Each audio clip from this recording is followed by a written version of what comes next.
Hello, everyone. My name is Mackenzie Kane with the National Sports Media Association here at the 64th Awards Ceremony and National Convention, and I have the privilege of being joined here by legendary sports broadcaster Andrea Kremer. Thank you for taking the time to sit down with me.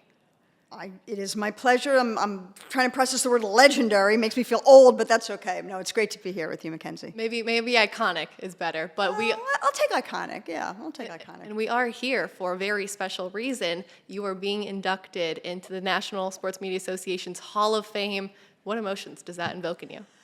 Oh, well, the first thing that comes to mind is looking at the people who've preceded me, because it is a veritable who's who of sports broadcasting, sports writing, sports media. It's really amazing. And then to go in with the truly iconic Joe Buck and my fellow Philly guy, Jason Stark, it's really wonderful. But I must tell you that as much of an honor as it is, the best thing is having my son present me tonight. So I'm pretty much looking forward to that the most. Well, if you wouldn't mind just taking me to that moment in your life when you knew this was the career path you wanted to go down professionally. Oh, wow. Well, you know, that's a very interesting question, because I've loved sports since I'm really, really young. And back then, there just weren't many little girls who really liked sports. And the best thing I had going for me, as I see a little bit in you, is that I had supportive parents. So my parents didn't think it was too strange that cute little Andy loved football. And they would buy me books, and we went to all the games. And I did this really, I guess, looking back, it's very prophetic, but I guess, and maybe it wasn't too strange back then, but the week of the Super Bowl, I grew up in Philadelphia, I would cut out all of the articles from the Philadelphia Inquirer, the now defunct Philadelphia Bulletin, and the New York Times, and I'd paste them on a piece of paper, and the morning of the game, I would basically present a scouting report to my parents. I'm about 9, 10 years old at this point, and so I was either doomed to be a PR person or a journalist. But again, my parents supported me, and I never thought that I would be in this career, because there wasn't anybody doing it. And it's from the department of, you have to see it to be it. You have to see it to believe it. And there just wasn't anybody doing it. So I love sports, and I played 3 sports, and I had all sorts of other activities, but it just never occurred to me that I would be able to make a career out of this until I was really, really much older. Now, there are a lot of firsts associated with your name and with your career path. First female broadcasting duo, first nationally televised program. What does it mean to you to be a woman in sports? Well, when I was starting out, there just weren't very many. So I was the first female. In those days, for NFL Films, our titles were producer, director, writer, editor, which was an amazing job to have, because you're like your own production company, and you learned so much, and it was really an incredible experience. And then I get to ESPN, and I'm their first female correspondent. And what I learned was you have to kind of keep the blinders on, because I go back, let me go back for a second. The first job I had in sports, I was the sports editor of the largest weekly newspaper in Pennsylvania, the Mainland Chronicle in Ardmore, Pennsylvania. And this was 1983, and I was doing a story on Eagles wide receiver Mike Quick, who was going to his first Pro Bowl. And in those days, women were not allowed in the locker room on non-game days.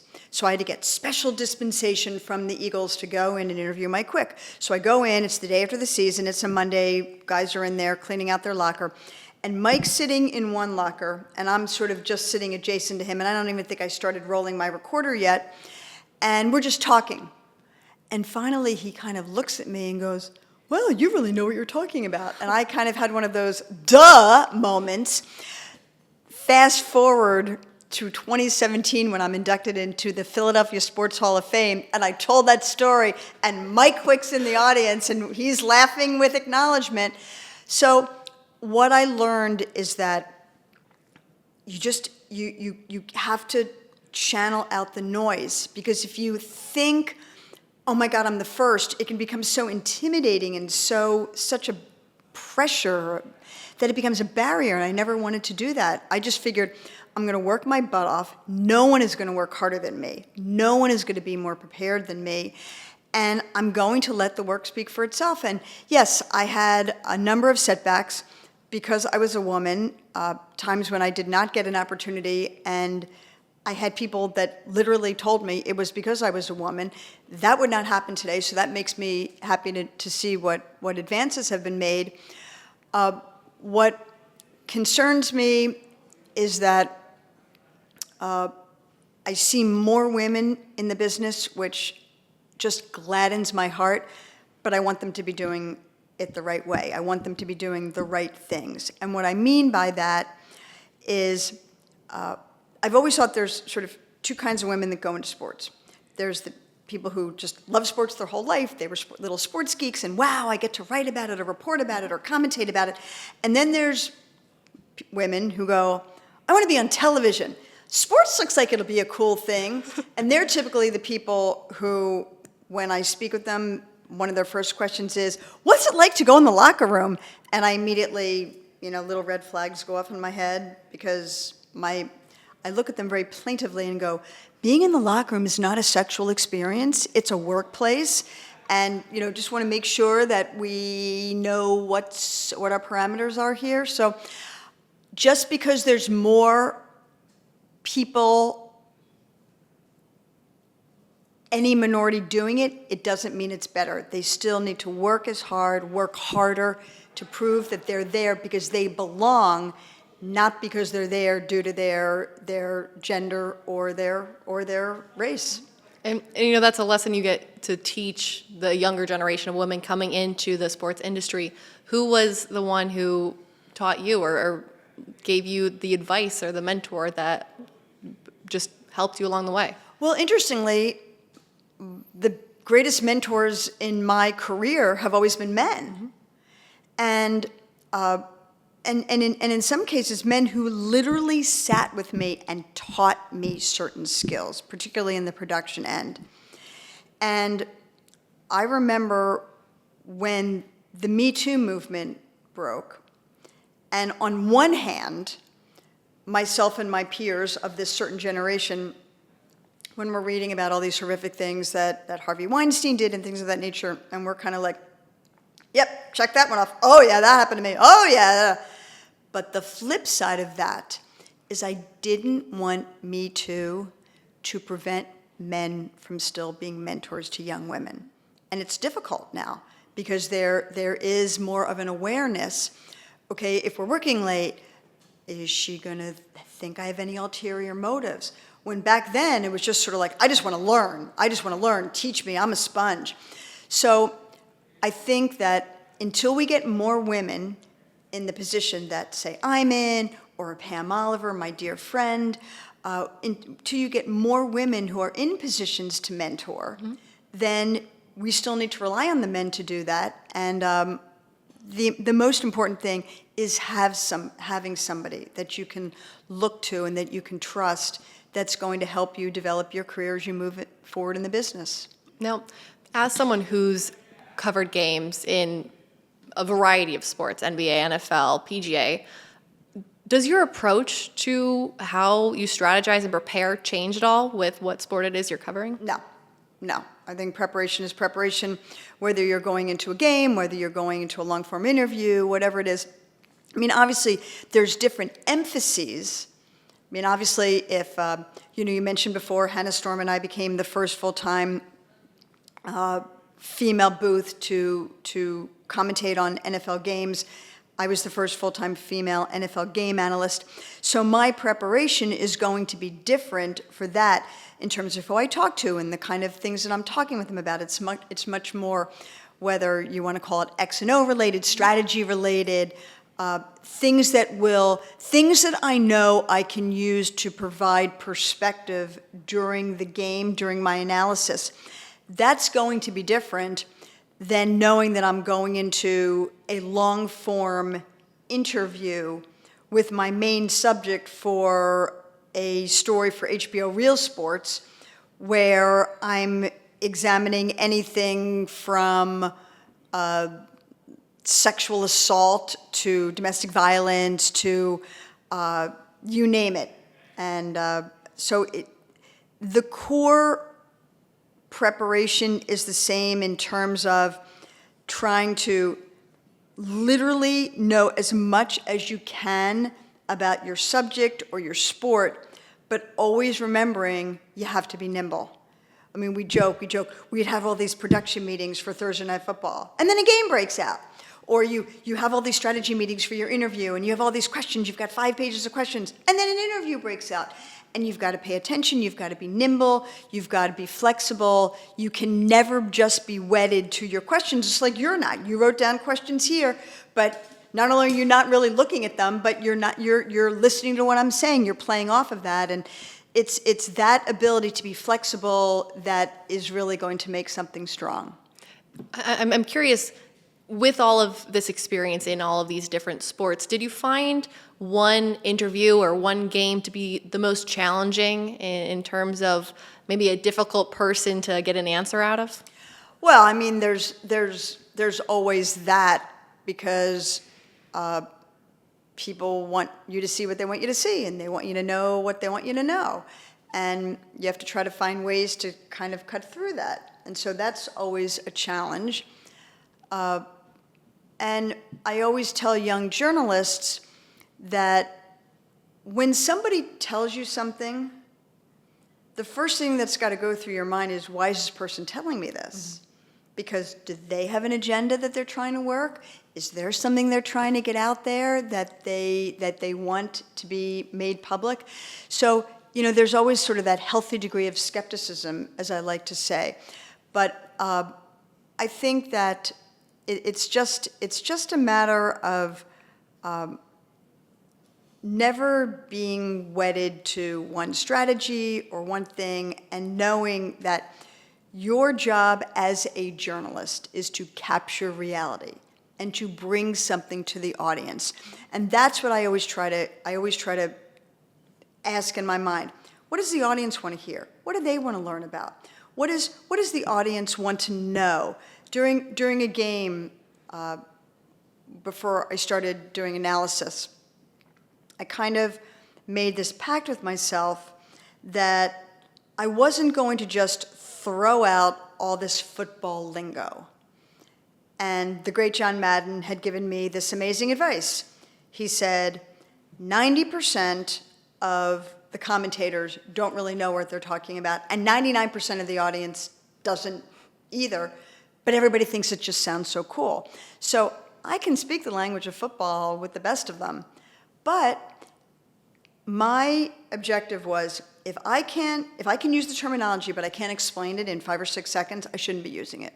So if I'm going to be talking about ghost motion or jet sweep or cover zero or whatever it is, I need to be able to explain to the audience what that means, to provide context, to provide perspective for it. And so those are things that I always try to be cognizant of, is what does the audience want to know, what should they learn? And with that being said, I'm curious what your thoughts are on the biggest rookie mistake you see young broadcasters make when covering sports.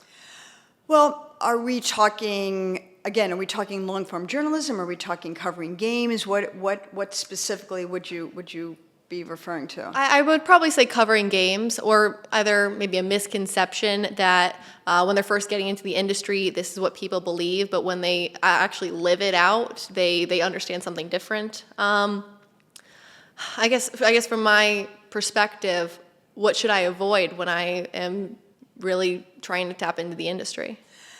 Well, I think that it's important to know, for anybody, but I do think particularly for women, never BS your way through anything. If you don't know something, just ask. And I think that gets you a long way further, because if you try to start talking about something maybe because it sounds good or you don't really know what it is, you're going to get exposed. And as a woman, I would like to tell you that after all these years, the double standard doesn't exist, but I would be incorrect. It just does. There's a certain population, segment of the population, that does not want to get its sports news from women. And to them, I say, I respect that, and that's fine, but we ain't going anywhere. And you can choose to listen or watch or not, and that's your prerogative. But I feel that when I was at ESPN, I had a very, very good relationship with the then offensive coordinator of the Minnesota Vikings, Brian Billick, who at that time would go on to coordinate, orchestrate the highest scoring offense in NFL history at that time.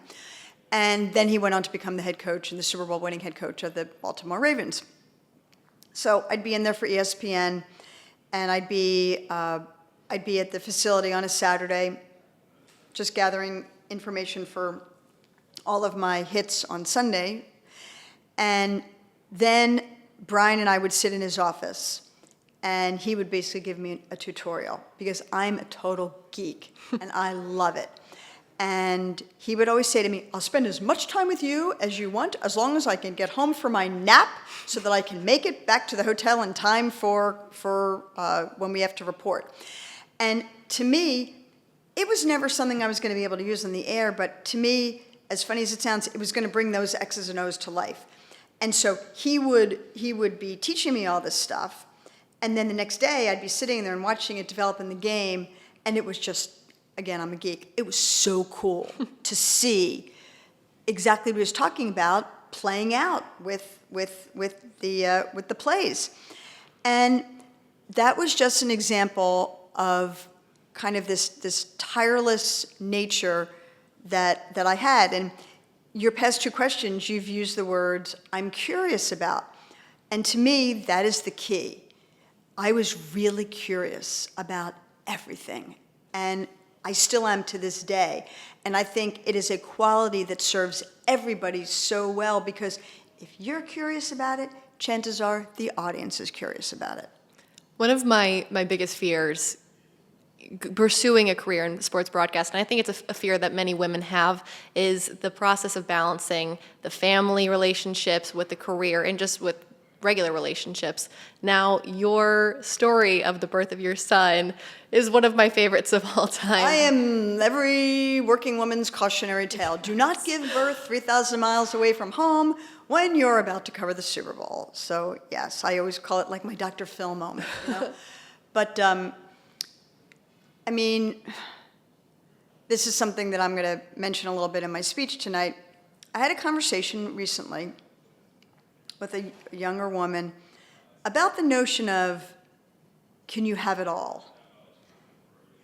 Because that's what working mothers in particular aspire to. Can we have it all? So the first thing I say is define all. Mm-hmm. What does all really mean, okay? I remember being pregnant. I was like 8 months pregnant. And I don't think people inherently mean to be negative, but they are.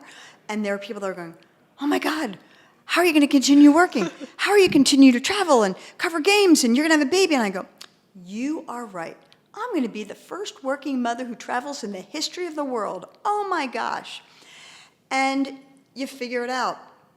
And in my case, I had the most supportive husband, partner that you could ever wish for. And I think that that's really hugely important, because it's not just support, it's respect. Mm-hmm. He respected that I did want to have a child. We wanted to have a child, but I also had this career, which I was pretty devoted to as well.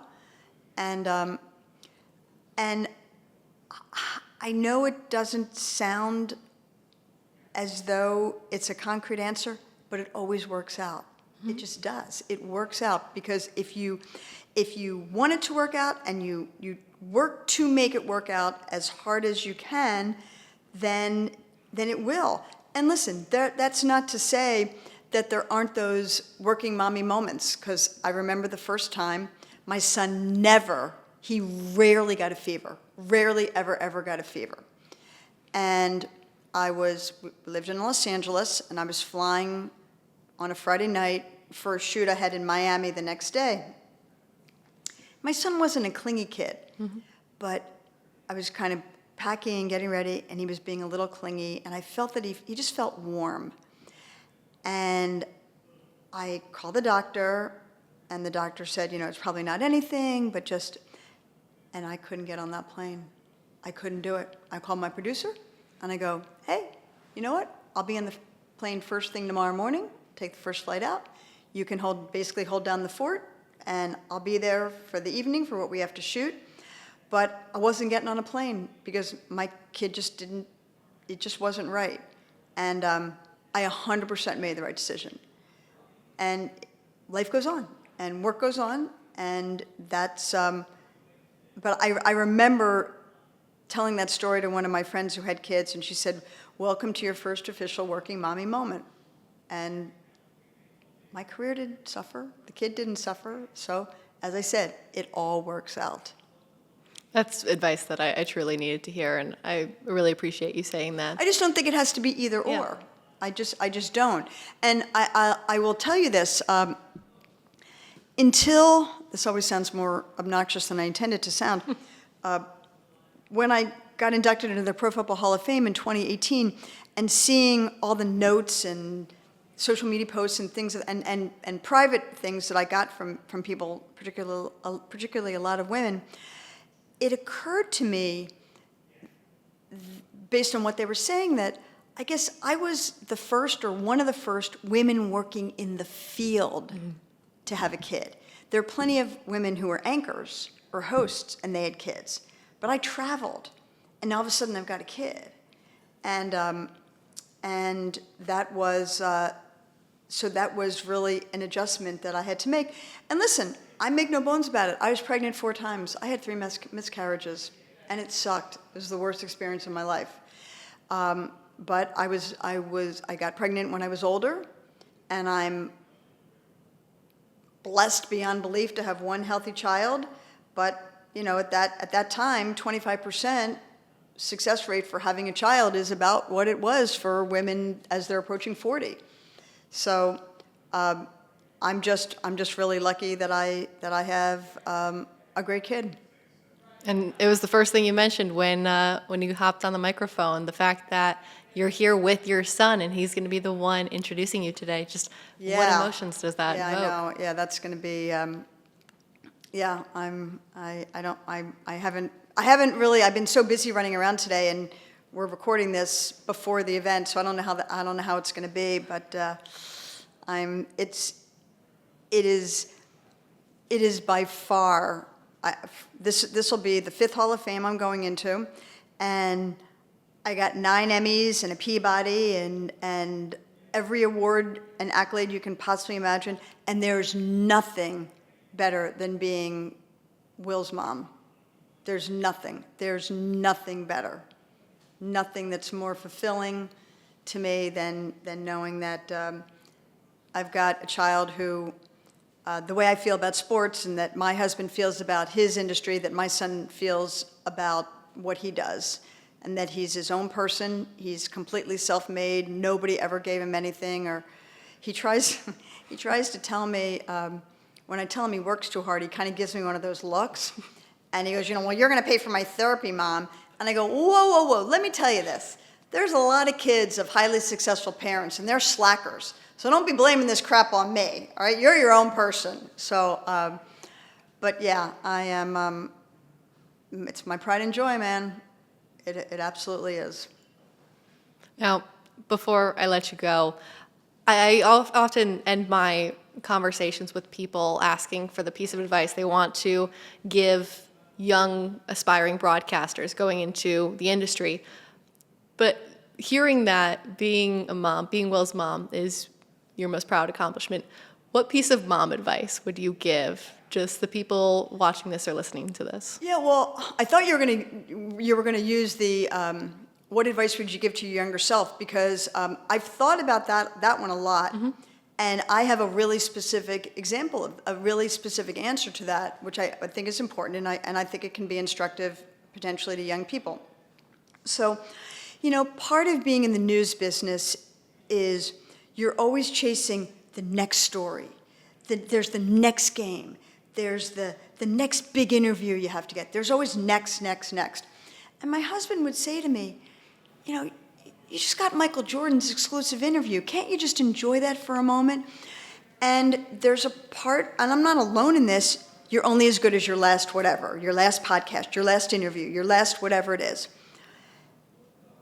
And I think I lost out on a lot until 2008, Beijing.